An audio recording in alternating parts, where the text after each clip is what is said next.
إكرام تهليل waxay ahayd gabar dhalinyaro ah oo u shaqeynaysa hay'adda nabad sugidda qaranka Soomaaliyeed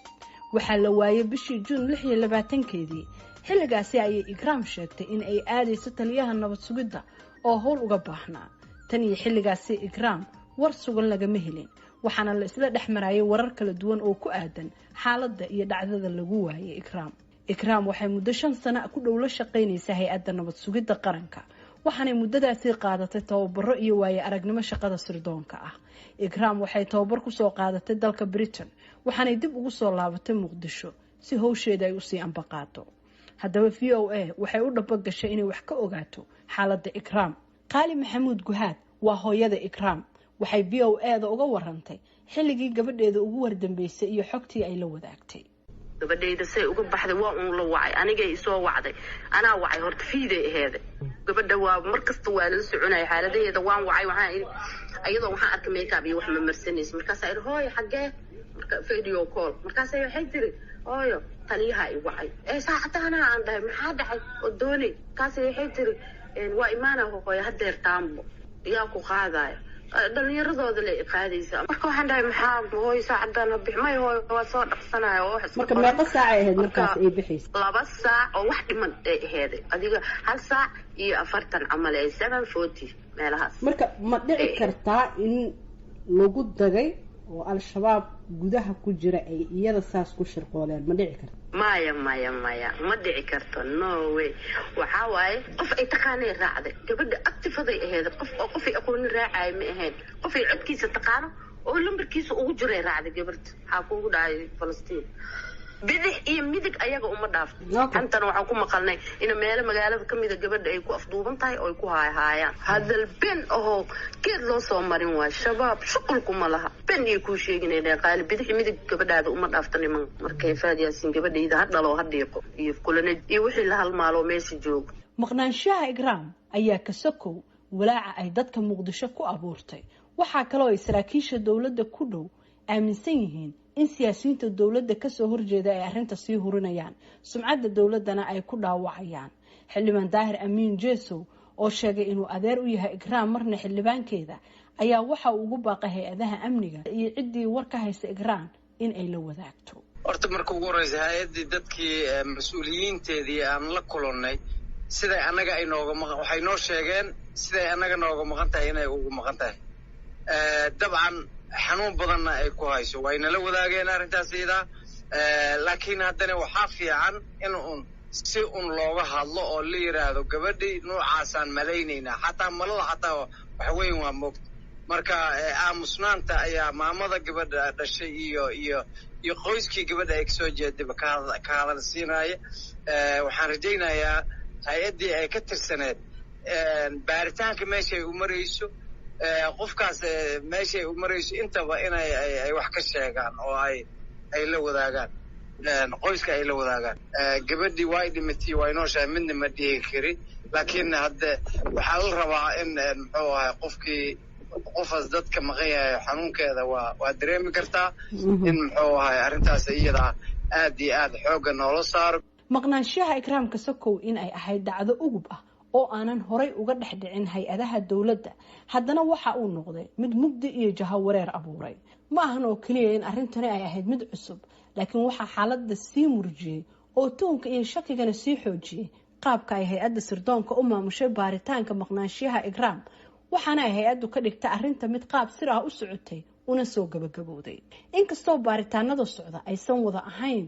in warkooda shacabka lala wadaago haddana waxay hay'addu haysatay fursad ay ku jihayn kartay aragtida iyo tuhunka ay dad badani qabaan hadda oo ah in ay hay'addu ka dambayso maqnaanshaha mid kamid ah saraakiisheedii haddaba maxay hay'addu garab martay oo tuhunka iyo walaaca hadda jira meesha ka saari lahaa waxa su'aashaasi weydiiyay Korneel Cabdullaahi Cali Macow oo kamid ah saraakiishii hore ee sirdoonka qaranka Soomaaliyeed hay'adda waxay garab martay isla markii ay gabadhan inay mission ay tahay oo ay maqan tahay la ogaaday inta waalidiinteeda aysan ogaanin iyaga ayaa la rabay inay dhaqdhaqaaqa baaritaanka ay bilaabaan oo maaragtay ay ka bilaabaan weliba guriga ay deganeed iyo ciddii la deganeed iyo qofkii dadkii oo xiriir kala lahaa dadkii ugu dambeeyey oo maaragtay ay wada hadli jireen in maaragtay hay'adda xuuraan iyo maxaa Britain ay bilowdo yaa saaxiib la ahaa, yaa la hadli jiray, yaa wici jiray, yaa is arki jireen. hay-adda marka taas way gabtay ilaa qayladhaanta ay maaragtay ay public ay usoo baxday oo hooyadii ay maaragtay ay qayladhaan afka ku dhufatay oo dadkii o dhan ay hadleen oo social media ay hadleen. marka hay-addii waxa waaye aamusnaanta ay aamustay waxa dhaawac weyn oo soo gaaray maxaa sirdoonka qaranka ayaa maaragtay dhaawac soo gaaray. waayo sirdoonka qaranka shaqsi ma laha, hebel ma laha, waxa waaye qof dhintaya hore uga shaqeeya, kuwa noolaa ka shaqayn doono, kuwa kale oo maxaa ka shaqeeyo dibadda ka joogaana jiraan. laakiin hay-addii waxa waaye aamusnaanteedii ayaa waxaa keenay in la iyagaa dileen, iyagaa maaragtay afduubay, iyagaa sidaan yeelay. marka waxa waaye sumcaddaas dhimatay oo maaragtay hay-adda ku dhacday waxa u sababay ay ka gaabisay maxaa baaritaanka inay maaragtay si firfircooni aysan u galin oo ay maaragtay informationkana dadka aysan la wadaagin. inkastoo aysan VOA-du xaqiijin karin, haddana waxay ila ka tirsan hay-adaha amniga inoo sheegeen in Ikraam ay u gacan gashay al-shabaab ayna la aadeen dhinaca Doobley ee Kismaayo xigta. waxaa kale oo ilo wareedyo arrintan looga warbixiyay VOA-da u sheegeen inaysan xaqiijin karin nolosheeda, ayna u badan tahay in ay dileen al-shabaab Ikraam. ila ku dhow hay-adaha cadaaladda ee dowladda federaalka ayaa VOA-da sidoo kale u sheegay in NISA oo ka jawaabaysa dalabkii maxkamadda ay ahayd in ay kasoo warbixiso halka ay ku sugan tahay Ikraam, in hay-addu ay ku wargelisay in warbixin dhammaystiran oo ku aadan sida loo waday iyo sida ay al-shabaab ugu gacan gashay ay usoo gudbin doonaan maalmaha soo socda. si aynu u xaqiijino sugnaanshaha xogta aynu ka helnay hay-adaha amniga iyo cadaaladda, waxaanu weydiinay Qaali Maxamuud oo ah hooyada Ikraam haddii ay jirto xog ku aadan gabadheeda in al-shabaab ay u gacan gashay in ay la wadaagtay hay-adda NISA. maya wax ii imaada mala. bikaas waxay noo sheegeen in ay kaala hadleen oo ay warbixin kaa siiyeen xaaladda gabadhaada. oy dhaheen wixii beenta. maxaa beenahay kuu sheegeen? aniga wiilaa ii yimiday wuxuu dhahay hooyo gabadhii dhinaca shabaab ay jirtaa, meel dhayto baa kala dhahayaa lagu sheegay. marka maxaan ku dhahay meeshaasaa gabadhii joogtaa, ama way dilayaan ama kolley inay dilayaan ay u badan tahay, wax uun aqliga gelayni. aniga waxaan weydiiyey dadaan dad u diray, dad meelihii shabaabku yaqaano, wiilal oo maxaan ku dhahay dad qaraabe ah kuwooda ah, waxay dhaheen afkaas xarar dheere ilaa afka Doobley intii u dhaxayso hal meeloo gabadhaas joogta mala. website-yadooda iyo raadiyoyaal ay qabaan oo yaryar aynu kusoo sheegeen ay dhaheen gabadhaas ma noola keeni karo, mana maxaan ku idhahdaaye mana hayna annaga ma arkin. waa beentood. dadaa Soomaali waa isla dhalata muugsantahay. marka ma kuu sharxeen sida ay shabaabka ku aadacdo? ma kuu sharxeen? maya aniga waxay gabartayda meeshaan intay dabayl soo qaaday shabaab intuu ugu yimiday galayr amal ama dafada la dhihi jiro markaan yareen hilibka dafi jirtay ma u dafinaan dhahay meel oo uu imaan karana maaha. hadduu meeshaan ka qaadaan dhahay Ikraam idinkoo dildili lahay mar hore waxaasaa iila imaanina shibow dhahay hoosu u jees.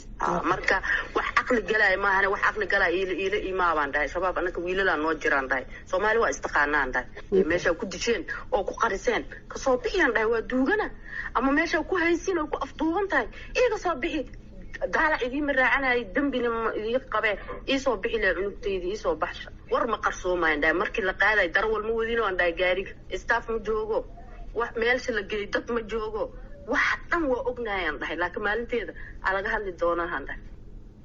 inkastoo sida ay sheegtay Qaali oo ah Ikraam hooyadeed lagu wargeliyay in gabadheeda ay al-shabaab u gacan gashay, haddana ma ahan mid ay ku qanacsan tahay jiritaankeeda, waxayna ku tilmaantay mid been ah. hay-adda nabad sugidda oo uu hogaamiyey agaasime Fahad Yaasiin oo ay dad badan u arkaan nin awood iyo galaan galba ku leh madaxda dowladda, ayaa u muuqda in uu hay-adda ku keenay tuhun ku milanka siyaasadeed iyo sidoo kalena weeraro uga yimaada siyaasiyiinta mucaaradka. waana sababta maqnaanshaha Ikraam tahliil ay u tahay mid miisaan iyo hadalhayn ballaaran ku dhaxleh bulshada, siyaasadda iyo warbaahintaba. sidoo kalena waxay madax xanuun ku noqotay mas-uuliyiinta hay-adda ugu sarreysa oo Ikraam ay soo wada shaqeeyeen aadna isugu dhawaayeen, sida ay noo xaqiijiyeen mas-uuliyiin dhinaca amniga ah oo ku tilmaamay Ikraam gabar da'yar oo firfircoon, shaqadeedana ku wanaagsanayd, hay-addana ixtiraam looga hayay dhexdeeda. haddii sida ay sheegayaan xogaha sirdoon ee VOA-du ay heshay ee ah in Ikraam ay al-shabaab u gacan gashay, qaab sidee ah ayay taasi ku dhici kartaa?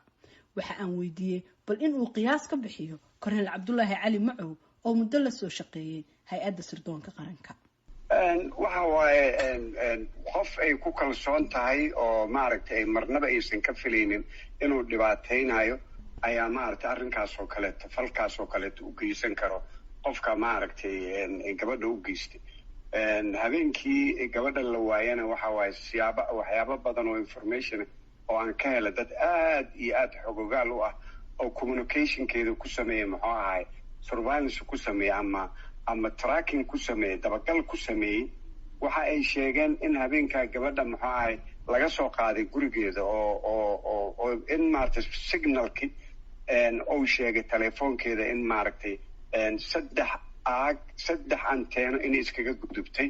anteenada ku taalla muxuu ahay boon dheere kabargarayso kadibna muxuu ahay waaberi kadibna waxa waaye cabdulcasiis ugu dambayntiina gabadha meesha laga qaado oo kilometer 0 ah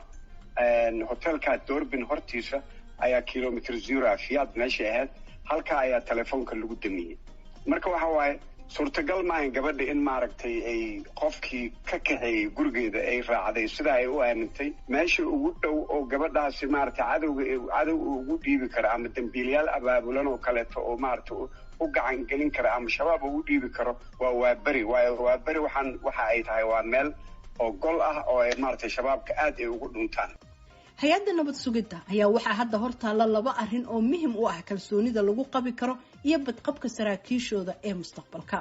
arrinta kalsoonida oo ah in tuhunka ah inay hay-addu ikraam xirtay ama ay dishay inay caddeeyaan xogtooda ku aadan in al-shabaab ay u gacan gashay isla markaana ay hooyadeed ehelkeeda iyo bulshada kaleba ku qanciyaan xogaha ay hayaan. iyo tan labaad oo ah inay soo helaan dadkii ogaa iyo kuwii fududeeyay in ikraam ay u gacan gasho al-shabaab iyo inay qaadaan tallaabooyin mustaqbalka ah oo ilaalinaya waaye aragooda sirdoonka iyo shaqaalaha kalaba. dhegeystayaal waxaa naga xasuusinaya inaynu la xiriirno mas-uuliyiinta kala duwan ee dhinaca amniga, garsoorka iyo xukuumadda ayna ka gaabsadeen in ay ka hadlaan arrinka. marka ugu horeysa oo ay noo suura gasho ayaana idinla wadaagi doonaa. guud ahaanna waa naga intaa barnaamijkii bandhiga VOA. intaan mar kale kulmi doono nabadgelyo.